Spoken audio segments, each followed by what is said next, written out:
Hey, what's up guys? Day 2 here on the race car. Day 2 setup. Yeah, thanks. I drawn a blank here. So setup day 1, just as a recap. We used our handy dandy little setup plates that we're borrowing. We've got our front end set up. Pretty well done. Now I didn't go 100% into detail with you guys on all of the measurements. I just kind of showed you a general how to. We did actually square the rear end. We finished that up. Rear end is done. We do have to set ride heights and things like that. But front end is done. Now, on to day 2. Day 2, we're going to mount some tires up. We're going to do at least 4 just to get 4 on the car. So we're going to get to mounting these tires. We'll see you in a minute.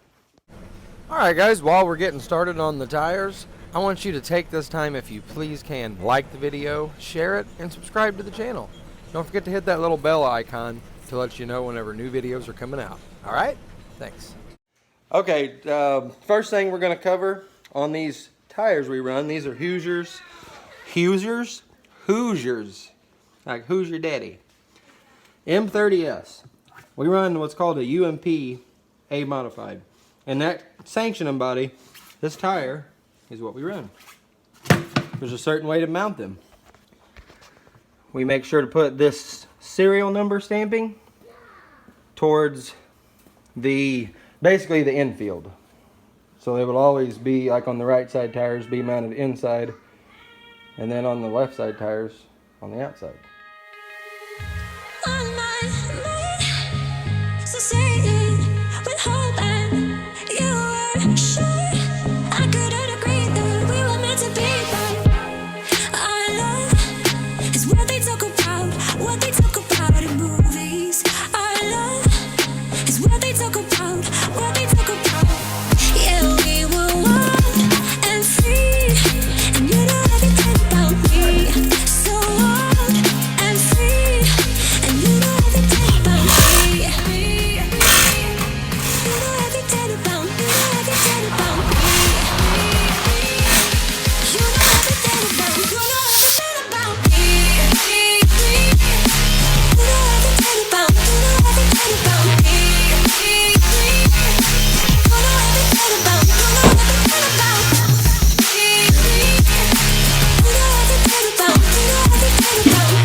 Ain't nobody needs a tire guy. You just do it yourself with your own 2 hands. Lost a house, and he died. Yeah, she did. So you got a little battle scar here on our wheel. So we're going to take this tool right here and we're going to straighten it. Maybe.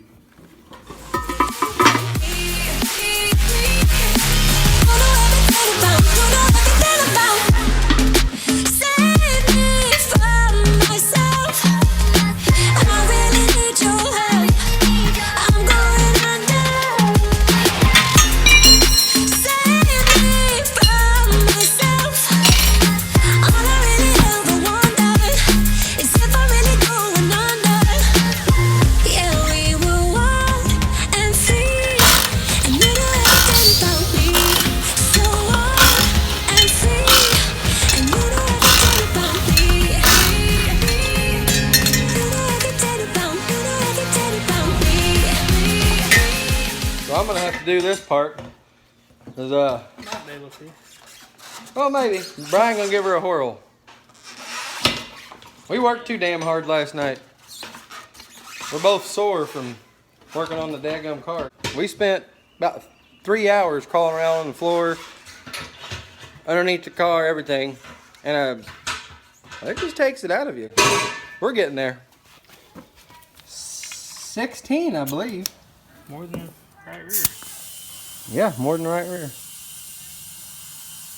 Alright guys, so we got all of our tires mounted. And now what we're doing, we're setting the car up on just these 4-wheel dollies. We had to break out the big guns. Had to break out the bumper jack. Just raises her right up. There it is, it's locked. So now it's locked and it can't go nowhere. So that's what we use to make everything real fast for jacking it up at the track and in the shop. Makes it real nice. We'll get these tires and wheels on there and get it on the scales and we'll get back up.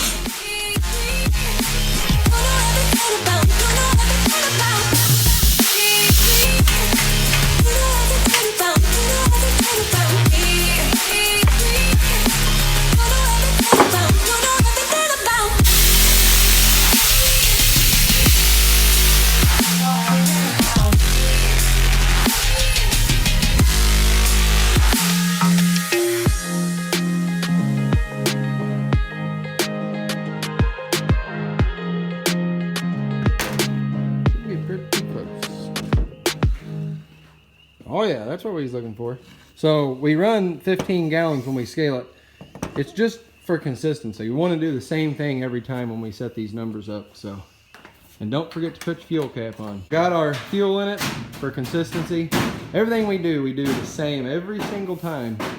Just so we know every time we do this, it's exactly the same.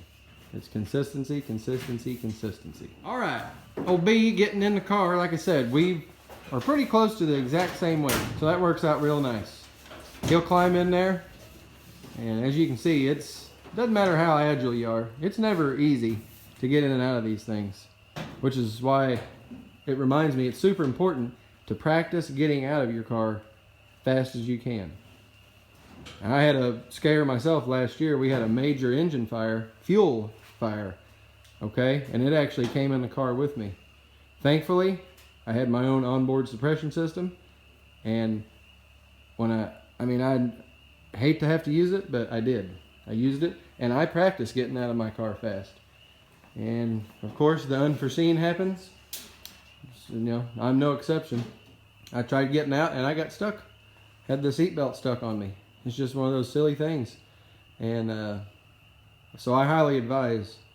It is a little costly, but I highly advise getting the suppression system, because as far as I know, it saved my life. So anyway, back to what we're doing. We're getting him in the car because we set all of our ride heights with the driver in the car. We scale this thing basically as it's going to roll out on the track. If this car was getting ready to pull out on the track, we wouldn't have to do anything other than put this axle in. So we pull our axle out just a little bit. You see, it's a full floating axle, so it can come right on out. But we pull it out. That way there's no bind in the back. And we do have it on rollers. This is kind of a little trick we do. We put ours on 4-wheel dollies. We made a little piece of plywood to set our scales on, and then we put a plywood piece on top with a couple of blocks because it likes to roll off. And you could get hurt getting underneath of that. Anyway, I'm getting off track. So we scale it as it goes on the track. Driver in it. He has drove this car before, ain't you? Yeah. Yeah? Wasn't pretty. Hey, I guarantee he had a smile on his face the whole time. You bet. Anyway, with the driver in it and the axle left or right, I just like pulling this side.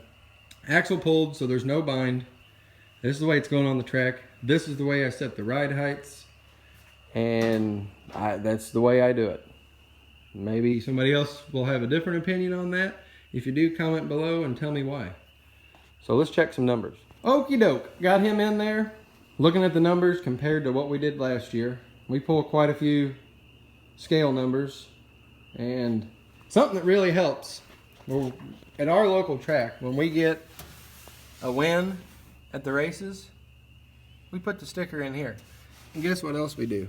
Let's see, right there. You can't see that a whole lot, but it says 428.18. We just happened to scale our car that afternoon. So I've got all that info, and we are just a few pounds different than the scale numbers from April 28th of 2018. The only problem that I have with that is, like I said earlier in the video, it was actually the video we did yesterday.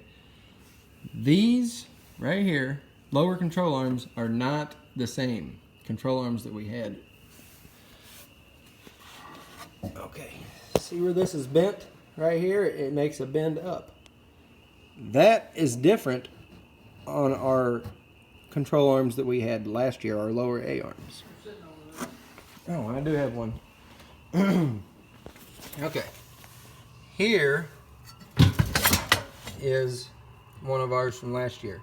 And this radius, everything's a lot different on these versus the ones we have on it.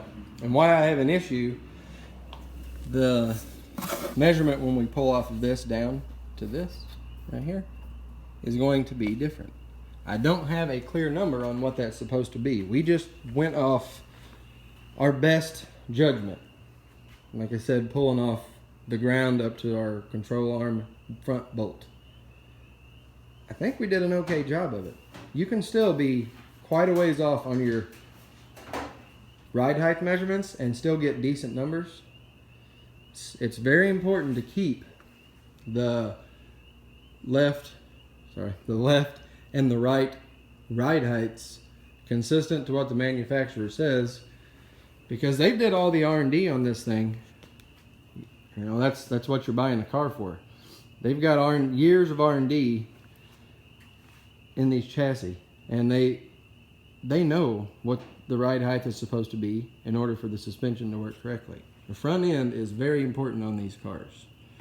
So we're gonna go with that for now until we get told otherwise.